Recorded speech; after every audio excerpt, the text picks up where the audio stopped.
Hello à tous, je suis Andrea Pierre, aka Andy, coach de vie, entrepreneur et fondatrice de la marque de développement personnel Feel Positive.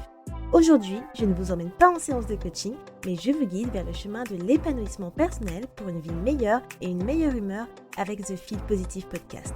Ce podcast vous accompagne au début, milieu ou fin de journée pour vous apporter des bulles de positivité et une dose d'énergie dans ce monde bien mouvementé.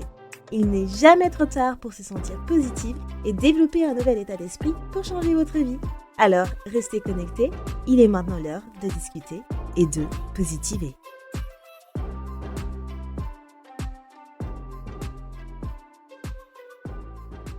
Il y a des choses que vous souhaitez peut-être faire depuis très longtemps, comme lancer un projet, avoir une conversation avec votre chéri ou bien votre meilleur ami concernant un sujet qui vous pèse depuis longtemps. Vous posez une limite sur laquelle vous échouez tout le temps et que vous dites bon, cette fois-ci c'est bon, je mets un point là-dessus et je vais respecter cette limite, mais au final vous échouez. Ou bien ça peut être changer quelque chose dans votre vie et que vous n'avez jamais réussi à faire. C'est quelque chose invisible, subtil, qui est difficile à nommer et qui vous retient peut-être encore aujourd'hui. Et ça, ce sont des blocages mentaux. Et aujourd'hui, on va les nommer ensemble, on va les comprendre ensemble et on va commencer à les lever. Mais avant toute chose, bienvenue sur le podcast de Feel Positive. Comme vous pouvez le voir sur YouTube, j'ai mon podcast studio. Alors, mon podcast studio, je fais une petite correction, c'est mon podcast studio que j'ai fait chez moi, donc mini podcast studio. Donc comme vous pouvez le voir, j'ai enfin un endroit pour pouvoir enregistrer mes épisodes de podcast, donc je suis très contente parce que j'en avais marre de pouvoir, naviguer de pièce en pièce et je voulais vraiment me sentir confortable, enfin, chez moi à enregistrer sans avoir des interruptions de Jay ou bien d'autres personnes. Donc là, comme vous pouvez le voir, j'ai créé mon propre podcast studio dans la deuxième chambre avec du coup une petite lumière tamisée et j'ai mis des vidéos sur mon Instagram, Feel Positive. Donc si vous souhaitez voir à quoi ressemble mon podcast studio, allez sur Feel Positive Official sur Instagram. J'ai fait un reel à ce sujet où je vous montre comment j'ai créé mon podcast studio. Je suis encore un petit peu en train de comprendre comment, faire en sorte de voir, tout le background parce que là, it's a shame, on voit pas tout mon travail que j'ai pu faire et j'aurais bien aimé que vous puissiez voir à quoi ça ressemble. Il y a aussi mon néon fil positif que j'ai depuis quelques années et que je n'avais jamais accroché donc là, j'ai pris, l'opportunité de le faire et je suis super fière de moi donc je suis trop contente. Donc voilà, si vous me voyez sur YouTube, vous pouvez voir un peu cette lumière tamisée rose. Donc ça, c'était un peu les les updates du jour, on va dire. Bref, revenons à nos moutons. Donc en fait, dans mon travail que je fais avec les femmes, les blocages mentaux sont presque toujours, je dirais, au cœur de ce qui les freine. Et ce sont en fait des croyances qui sont ancrées, des peurs qui sont non examinées et des schémas en fait répétitifs qui, comment dire? Qui tournent en fait en boucle tout simplement. Et bien évidemment, ces blocages mentaux-là, vous pouvez les lever. C'est pas quelque chose qui va rester éternellement, c'est quelque chose que vous pouvez surmonter, que vous pouvez lever, bien évidemment progressivement avec de la conscience et des outils adaptés et surtout si vous travaillez dessus. Et c'est exactement de ça qu'on va parler aujourd'hui dans cet épisode et je vais vous énumérer en fait les 5 blocages mentaux que je vois le plus souvent, et comment en fait travailler dessus. Donc du coup, ces 5 blocages mentaux, vous allez voir, je vais vous mettre en fait aussi le lien de l'épisode en question de Feel Positive, dans la description de l'épisode. Puisque en fait, pour chaque blocage mental, j'ai un épisode de podcast. Donc du coup, c'est génial puisque vous allez pouvoir écouter l'épisode de podcast en question pour, essayer également de comprendre d'où ça provient, la raison pour laquelle vous avez ce blocage mental. Donc, le premier blocage mental qu'on va voir ensemble, ça va être le syndrome de l'imposteur. Le syndrome de l'imposteur, où j'ai fait un épisode 88 de Feel Positive. Le syndrome de l'imposteur, en fait, c'est cette conviction intérieure qui dit que vous n'êtes pas vraiment compétente, que vous n'êtes pas faite pour ce que vous faites entre guillemets là maintenant, que ce que vous faites, vous avez eu soit de la «chance» entre guillemets, que les autres, ils vont finir par comprendre que vous êtes un imposteur et que vous ne méritez pas votre chance, vous ne méritez pas ce qui vous arrive. En gros, que vous ne méritez pas votre place. Et en fait, ce blocage mental, c'est quand même un blocage qui est extrêmement répandu chez les femmes. D'autant plus sur les femmes ambitieuses ou bien même les femmes entrepreneurs. Et moi, je vous parle plus de connaissance de cause parce que j'ai ce syndrome de l'imposteur qui revient souvent et aussi dans la communauté d'entrepreneuses, c'est quelque chose que l'on voit beaucoup. Du coup, comment lever ce blocage mental du syndrome de l'imposteur? Donc déjà, d'abord, il faut nommer ce blocage. Quand vous avez cette voix en vous qui vous dit: «Vous n'êtes pas assez», remarquez-la, cette petite voix, et dites-vous: «Ça, c'est le syndrome de l'imposteur qui parle» et je fais cette petite voix exprès parce qu'en fait, c'est vraiment une petite voix dans votre tête qui, clairement, n'est pas la vôtre. C'est pour moi, c'est vraiment toujours quelque chose externe. C'est comme un mini, Jiminy Cricket qui vous vient vous dire des choses mauvaises. C'est vraiment quelque chose que vous devez essayer de balayer d'un revers. Donc dès que cette petite voix arrive, dites-vous que ça, c'est le syndrome de l'imposteur qui me dit que oui, non, je ne suis pas assez, alors qu'au final, je le suis. Et une chose qui fonctionne très bien pour le syndrome de l'imposteur, pour lever ce syndrome de l'imposteur, c'est de, en fait, trouver les preuves du contraire que vous êtes assez. Donc de lister toutes les réussites, toutes les choses que vous avez accomplies, toutes les choses qui font que vous êtes bien, vous êtes bonne dans ce que vous faites pour pouvoir justement lever ce syndrome de l'imposteur. Ça, c'est quelque chose que j'explique en détail dans l'épisode justement du syndrome de l'imposteur et c'est pour ça que chaque blocage mental, je vais vous les énoncer, les énumérer, faire un petit summary, mais je vais pas rentrer trop dans le détail parce que je vous conseille vraiment justement d'écouter l'épisode en question pour que vous puissiez faire ce travail dessus. Et donc du coup, voilà, faites en fait, quand vous avez justement cette petite voix qui vous dit que vous n'êtes pas compétente, que vous n'êtes pas assez, eh bien, énumérez toutes les choses justement que vous avez faites qui prouvent le contraire à ce syndrome de l'imposteur. Parce que justement, vous avez les preuves qui montrent que vous êtes compétente. Par exemple, moi, j'ai beaucoup eu le syndrome de l'imposteur avec Feel Positive et comme je vous l'ai dit, c'est quelque chose qui revient souvent. Pourquoi? Parce que justement, avant que j'aie, ma certification de coach de vie, eh bien, j'avais déjà commencé le podcast et avec le podcast, eh bien, je parle de mes compétences, je parle de mes connaissances, de mes expériences. Je me base sur des choses sur lesquelles moi j'ai vécu pour pouvoir conseiller les gens. Bien évidemment, ça peut parler à certaines personnes, peut-être que ça ne parle pas à tout le monde et je dis toujours dans mon podcast: «Vous prenez ce qui résonne pour vous». Et le problème, c'est que quand on a un podcast, eh bien, je pense que majoritairement, la plupart des personnes qui ont un podcast, qui ont commencé comme un hobby comme moi, eh bien, on peut avoir ce syndrome de l'imposteur puisqu'on se dit: «Mais en fait, on est qui pour pouvoir conseiller les gens? Moi, je suis que Andy, clairement, qui je suis pour conseiller les gens?» Et du coup, pour pouvoir asseoir mon autorité sur le développement personnel, j'ai fait ma formation, ma certification de coach de vie pour me dire: «Bah, oui, je suis légitime de conseiller les gens». Alors qu'au final, je sais très bien que c'est quelque chose qui est en moi et je me dis toujours que si je suis sur cette terre, c'est qu'en fait, j'ai ce don-là pour pouvoir, en fait, impacter la vie des gens par la parole, avec mon podcast, mais aussi tout ce que je fais et que ce que je construis avec Feel Positive. Et du coup, quand j'ai mon syndrome de l'imposteur qui prend le dessus, je, m'énumère, je énumère toutes les preuves qui prouvent que je suis compétente dans ce que je suis. Et toutes ces preuves-là, ça peut être aussi tous les témoignages que je reçois en DM ou des personnes qui me disent: «Andy, tu m'as franchement transformé ma vie avec ton podcast», que ce soit avec mon programme. Enfin, toutes ces choses-là qui disent: «Mais en fait, oui, Andy, tu es légitime de faire ce que tu fais parce que clairement, eh bien, tu as d'une, les personnes que tu ne connais absolument pas qui te le disent et c'est surtout que j'ai accompli énormément de choses également aujourd'hui qui prouvent que je mérite d'être là où j'en suis aujourd'hui». Donc une chose que vous pouvez faire par rapport à ce syndrome de l'imposteur, c'est voilà, de énumérer toutes les preuves qui prouvent que vous êtes assez, toutes les preuves que vous êtes compétente dans ce que vous faites aujourd'hui. Le blocage numéro 2, c'est la peur du regard des autres. Alors la peur du regard des autres, je n'ai pas d'épisode de podcast pour le moment, mais ça va venir bientôt. Je compte en faire un, comme ça vous allez avoir vraiment tous les épisodes pour ces blocages.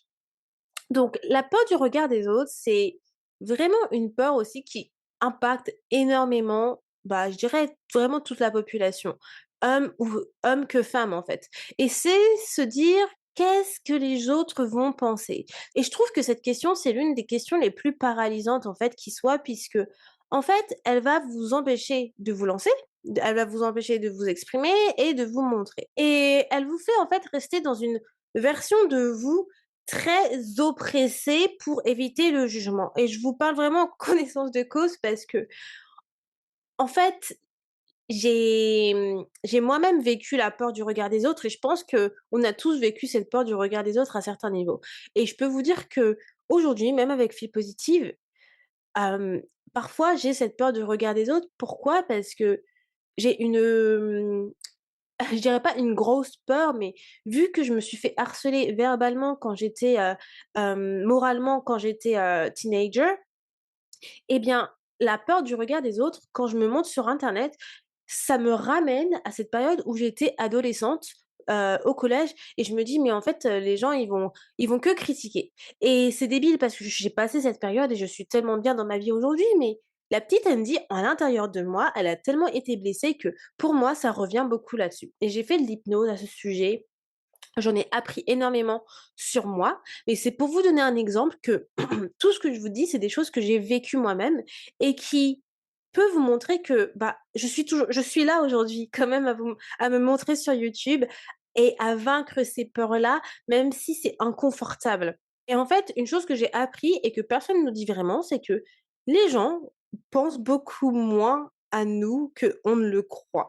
C'est-à-dire que les gens, ils sont principalement occupés par leurs propres problèmes, par leurs propres peurs, par leur propre vie, par leurs propres doutes et ils n'ont pas le temps de se préoccuper de «vous» entre guillemets, v clairement. Et en fait, le regard que nous, on craint, il est principalement dans notre tête. Alors c'est vrai qu'il y a quand même des personnes qui sont beaucoup trop intéressées par la vie des autres.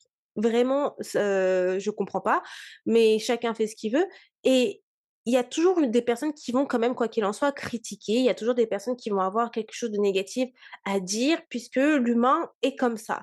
Mais au-delà de ces personnes-là, en vrai, je peux vous dire que, bah, les gens, ils ont trop de choses à penser pour penser, en fait, à votre «personne» entre guillemets.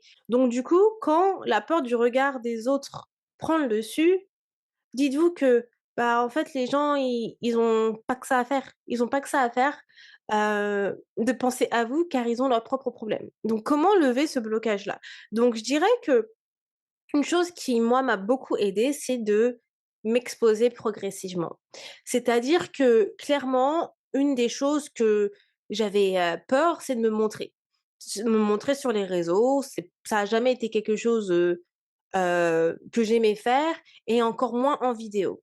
Et si vous m'écoutez depuis très longtemps et en début de cette année, je vous ai dit justement avec le premier épisode de Fil Positif qui est sorti cette année, je vous ai dit: «Mon challenge de cette année, c'est de faire des vidéos pour le podcast sur YouTube» et que ça va me challenger puisque je n'ai pas l'habitude, puisque je ne suis pas fan de ça, je suis pas fan de me montrer et ça me permet de vaincre en fait une peur. Et comme je vous l'ai dit, j'y arrive, je vains ma peur avec vous. Je vous le confirme en faisant ce genre de vidéos et à continuer à créer des vidéos tous les jours, enfin tous les jours, toutes les semaines pour montrer ma tête. Donc j'espère que vous en avez pas marre de moi parce que vous me voyez tout le temps. Mais clairement, essayez de vous exposer, progressivement, pour pouvoir justement éviter cette peur du regard des autres et peu importe quand je dis exposer progressivement, alors moi je parle là de la vidéo puisque effectivement c'était la vidéo où j'avais cette peur, mais ça peut être quelque chose d'autre en fait. Donc si par exemple vous êtes plutôt timide de vous exprimer parce que vous avez toujours peur que en fait quelqu'un va contrer, votre, retour ou quelque chose comme ça va être s'exprimer progressivement dans les conversations, dans les réunions, ce genre de choses. Donc du coup, voilà, faites ça, que ce soit un petit peu chaque jour ou bien chaque semaine. Prenez la parole et en fait, chaque petite exposition que vous allez faire, c'est chaque petite exposition qui sont réussies et chaque fois que vous montrez que vous en êtes capable, vous allez voir que au final, rien de terrible arrive. Rien de terrible arrive et ça permet de désarmer progressivement cette peur du regard des autres. Et juste avant de passer au blocage numéro 3, si vous m'écoutez encore, c'est que vous appréciez cet épisode. Donc, je vais faire juste une petite pause pour vous demander un petit quelque chose. Donc, peut-être que vous écoutez Feel Positive régulièrement. Et si ce podcast, en fait, fait partie de votre quotidien, de votre semaine, de vos trajets, de vos matins, vos après-midi ou soirées, sachez que chaque note que vous me mettez, 5 étoiles que vous pouvez laisser sur Apple Podcast ou bien Spotify, c'est une femme de plus qui va tomber sur le podcast et qui va se sentir moins seule, qui va enfin pouvoir faire partie d'une communauté bienveillante comme Feel Positive et de pouvoir également transformer sa vie. Alors, je ne vous demande pas beaucoup, juste de laisser un avis sur Spotify, Apple Podcast ou bien Trustpilot. Ça prend 30 secondes de votre temps. Donc, ouvrez simplement Apple Podcast, cherchez Feel Positive et laissez des étoiles. Et merci d'avance et du fond du cœur pour toutes les personnes qui le feront. On repart sur nos blocages mentaux. Le blocage numéro 3, c'est la procrastination émotionnelle. J'ai fait un épisode de podcast sur la procrastination et c'est l'épisode 41 de Feel Positive que vous pouvez retrouver dans la description de l'épisode. Donc, on parle souvent de la procrastination comme un problème de gestion du temps, d'organisation. Mais avec le recul, si on regarde bien, eh bien, la procrastination, c'est la plupart du temps un problème beaucoup plus profond et c'est un problème émotionnel. Et je vais m'expliquer.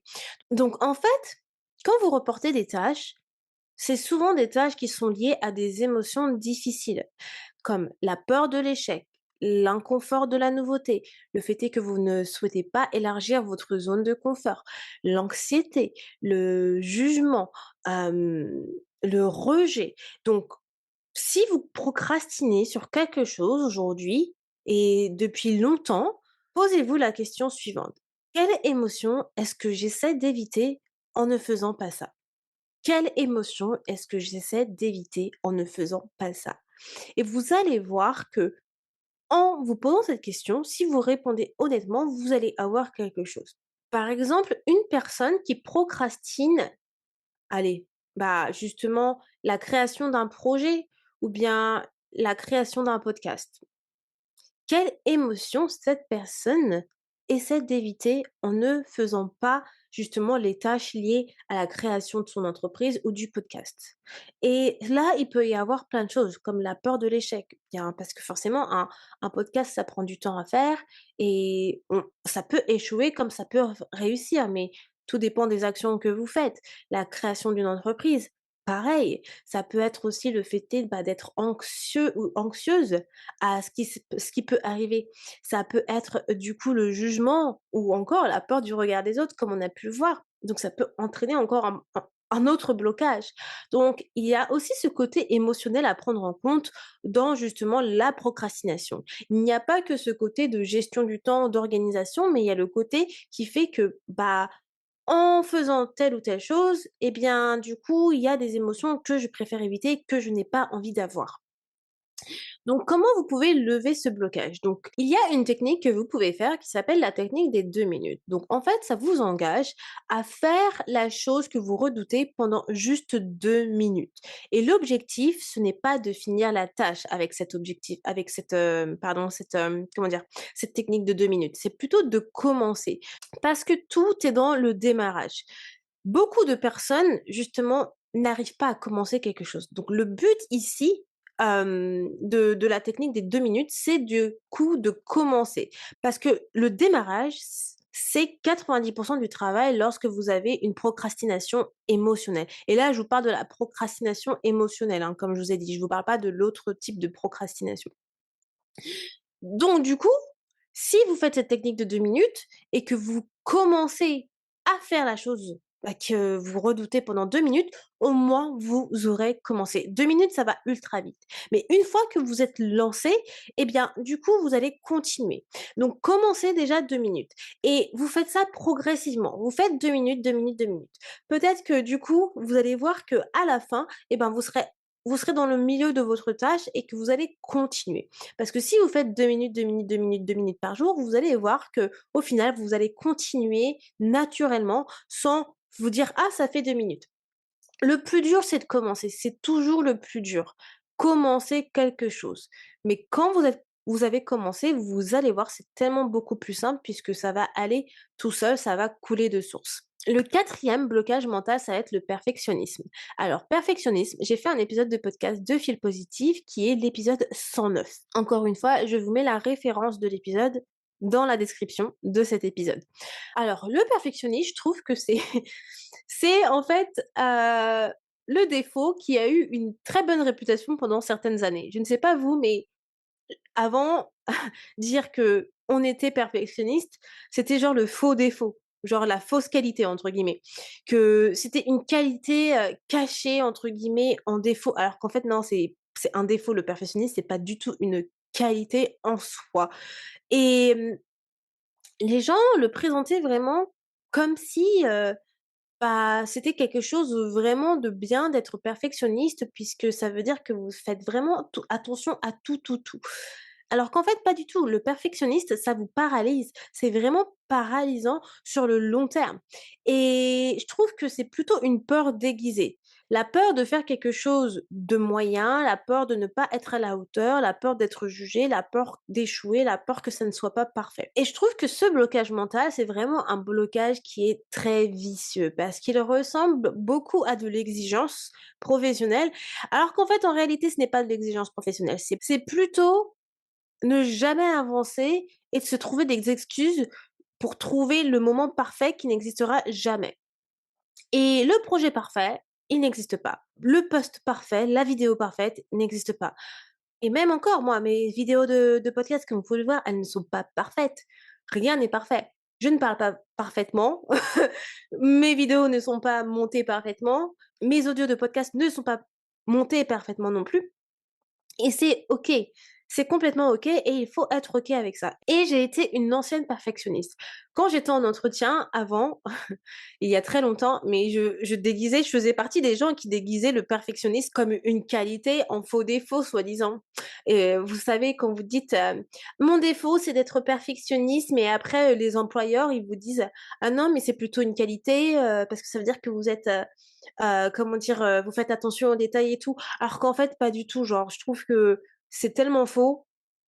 Vraiment, en commençant sur Fil Positif, j'étais un petit peu perfectionniste et je peux vous dire que parfois je prenais du temps pour faire mes posts, pour faire des reels, pour au final avoir des performances qui n'étaient même pas à la hauteur et aujourd'hui, je perds tellement moins de temps sur mon contenu ou sur pas mal de choses comme pour le podcast, à ne plus, couper voilà toutes ces choses où j'ai du mal que, bah, en fait, ça me permet d'avancer sur mes projets sans être parfaite parce qu'au final, la perfection n'existe pas, surtout enfin, je parle dans les métiers comme ça de service et ça vous empêche d'avancer clairement et bien évidemment, si vous faites un métier comme, bah, justement médecin, pâtissier, ou cuisinier, tout ce type de métier, oui, vous avez besoin d'avoir la perfection parce que c'est vrai que c'est des métiers qui nécessitent cet état de perfection, de perfectionnisme. Surtout quand je pense aux cuisiniers, aux pâtissiers Michelin, tout ça. Oui, voilà, ils sont connus pour leur perfection, pour le détail près. Mais vous, si vous faites du service, clairement, chercher le meilleur poste, le meilleur site internet, faire, le meilleur site internet, je vois pas en quoi ça va vous aider puisque clairement ce sont des petits détails que seulement vous allez voir et que en fait vos clients ne voient même pas. Donc c'est une perte de temps. Comment vous pouvez lever ce perfectionnisme? Alors, je vous invite vraiment à écouter mon épisode que j'ai fait dessus. Ça va être beaucoup plus simple pour vous et ça va vous aider. Mais il y a un mantra que je veux que vous adoptez, que je pense que vous connaissez, c'est mieux vaut fait que parfait. Better done than perfect. Donc, en fait, ce mantra-là, il vous dit tout, clairement. Il faut mieux que ça soit fait, que ce soit parfait. Le but, c'est que vous soyez dans l'action de l'avoir fait, que la chose d'être parfaite. Votre contenu, il est imparfait? Eh bien, c'est pas grave, publiez-le quand même. Vous avez un projet qui est fait à 80. Eh bien, c'est pas grave. Lancez quand même ce projet. Votre email, il n'est pas exactement de la manière que vous le souhaitez et vous galérez en fait à trouver la formulation que vous souhaitez vraiment. Bon, maintenant avec l'IA, ça doit être beaucoup plus facile, mais admettons vous n'utilisez pas l'IA. Eh bien, c'est pas grave. Envoyez quand même l'email et vous allez vous améliorer pour le prochain email que vous devez envoyer. En fait, la progression va venir de l'action et pas de la perfection. Donc si vous continuez à vouloir tout de parfait, vous allez pas être dans l'action. Ça va vous stopper, ça va vous freiner, vous allez avoir ce frein invisible et vous allez vous trouver des excuses, tout simplement. Et je peux vous assurer que les retours que vous recevez quand vous avez osé publier quelque chose d'imparfait ou de faire quelque chose d'imparfait, eh ben ça vaut plus que quelque chose qui est parfait. Et je vous le dis vraiment parce qu'avec Fil Positif, ça m'est toujours arrivé sur des posts où je me dis: «Mais en fait, j'ai passé même pas, 2 minutes là-dessus». J'ai beaucoup plus de portée ou beaucoup plus de compliments que sur des publications où j'ai pris grave du temps, genre, enfin, pour vous dire. Donc vraiment, soyez imparfaits. Et le dernier blocage dont je voulais vous parler, c'est du coup le manque de confiance en soi. Alors, j'ai pas fait un épisode précis sur le manque de confiance en soi, mais j'ai fait en fait un épisode Affirmation on the Go, qui est en fait la capsule du podcast de Fil Positive, où ce sont des affirmations positives que vous pouvez écouter chaque jour pour reprogrammer votre subconscient. Donc ça va être l'épisode 60. Et j'ai fait un autre épisode Fil Boost, qui est l'épisode 199, où là, en fait, je vous parle de la confiance en soi et de se rapprocher en fait de la version de vous que vous admirez. Donc ça me dit qu'il faut que je fasse un épisode sur le manque de confiance en soi. Anyway, le manque de confiance en soi, ça peut être en fait un blocage mental qui est le plus fondamental parce que en fait, il se niche clairement sous tous les autres. Et c'est cette voix qui vous dit que vous n'êtes pas capable, même avant d'avoir commencé, même avant d'avoir essayé. Et ça, c'est terrible d'avoir cette petite voix qui vous dit que vous n'êtes pas capable de faire quelque chose alors que vous n'avez même pas commencé, mis le pied, la main dans le projet en question. Et il y a une vérité que vous devez savoir sur la confiance en soi que j'ai apprise en travaillant sur moi-même et en travaillant avec d'autres personnes. La confiance en soi ne vient pas avant l'action. La confiance en soi, elle se crée quand vous êtes dans l'action. Clairement. Il y a des personnes qui vont avoir cette chance, si je puis dire, c'est d'avoir une confiance en elles naturelle. Quelque chose qui ne leur demande pas beaucoup d'efforts parce qu'elles sont confiantes, je dirais pas de nature puisque c'est quelque chose qui se crée, qui se build, mais qui où en fait elles n'ont pas autant de mal que d'autres personnes à en fait build cette confiance en soi. Et il y a d'autres personnes qui vont beaucoup plus galérer. Ces personnes qui arrivent à avoir confiance en eux-mêmes très rapidement, c'est génial pour elles. Franchement, j'admire ça et ça veut dire que elles vont avoir l'action en fait en même temps que leur confiance en soi puisqu'elles auront déjà la confiance en soi. Mais par contre, à contrario, pour les personnes qui justement n'ont aucune confiance en elles-mêmes, il faut que vous compreniez que si vous êtes si vous êtes ce type de personne-là, eh bien, vous allez construire votre confiance en vous en étant dans l'action. Puisque c'est en étant dans l'action que justement que vous allez réussir à avoir votre capacité à faire les choses. La confiance en soi, elle se construit en se lançant. Même si vous n'êtes pas certain, même si vous avez des doutes, même si vous avez des peurs, même si tout est un peu maladroit, il faut se lancer pour que vous puissiez justement construire cette confiance. Et chaque acte d'audace que vous allez avoir, même si c'est quelque chose qui aujourd'hui n'a pas l'air grand pour vous, vous allez voir que en fait, c'est une couche supplémentaire sur la construction de votre confiance en vous. C'est comme si vous allez, en fait, créer, construire une pyramide, bah, de confiance clairement et au fur et à mesure, vous allez être là. Vous étiez là et vous allez être en haut de cette pyramide et c'est ça que vous allez construire en étant dans l'action. Donc comment vous pouvez lever ce manque de confiance en vous-même? Déjà, dans un premier temps, je dirais que vous devez identifier toute petite chose que vous pouvez, faire cette semaine qui vous fait peur. Donc, par exemple, qu'est-ce qui vous fait peur cette semaine? Ça peut être parler en public, ça peut être, publier un post que vous souhaitez publier depuis longtemps sur, je ne sais pas, sur une perte de poids, sur, quelque chose de beaucoup plus intime ou, beaucoup plus profond.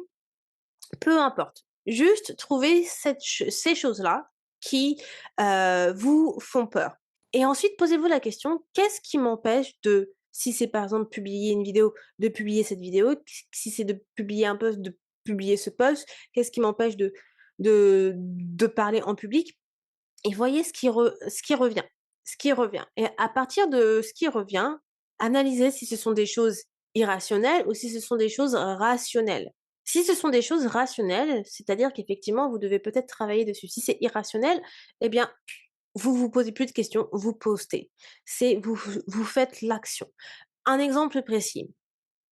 Par exemple, moi, j'avais posté, bah, récemment, vous avez vu, où j'avais posté hem, sur ma perte de poids et j'ai fait une vidéo YouTube où je vous ai mis des photos avant-après et j'ai même mis sur Instagram et je peux vous dire que j'ai eu peur de mettre ça sur Instagram et même sur YouTube parce que c'est pas du tout mon genre et clairement, enfin, voilà, je suis pas du tout le genre de personne à pouvoir, poster ce type de photos non plus sur les réseaux. C'est pas mon genre, mais en fait, mon but en faisant ça, c'était vraiment de montrer aux personnes que clairement, vous pouvez arriver à perdre du poids vraiment simplement sans même aller à la salle de sport puisque moi, ma perte de poids, je l'ai faite en faisant du sport à la maison. Donc en fait, je voulais vraiment inspirer les gens à faire de même et à ne pas se mettre des excuses que oui, j'ai pas d'argent ou quoi que ce soit, alors qu'il vous faut peu pour pouvoir réussir à faire ce genre d'accomplissement.